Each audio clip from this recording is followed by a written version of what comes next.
Attorney G, pwede po ba magpaturo ng tamang business writing?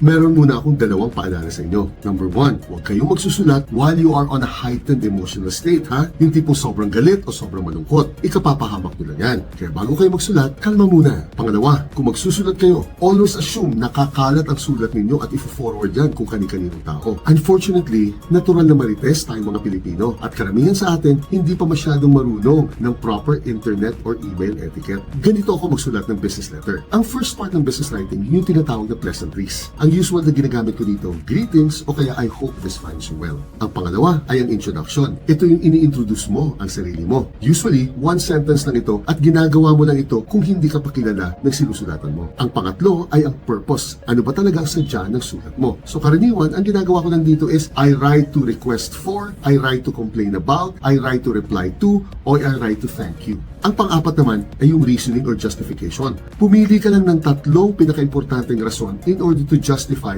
yung pakay mo o yung purpose mo. At ang panghuli, ito yung urgency or reiteration. Ito yung inuulit mo lang yung pakay mo at nagka-create ka ng sense of urgency para bumilis ang aksyon sa sulat mo. Kung nagsusulat ako ng business letter, usually mahaba na ang 7 sentences. Madali lang, di ba? Ngayong alam mo na, mag-practice ka lang ng mag-practice at sigurado ako, gagaling ka. Gina!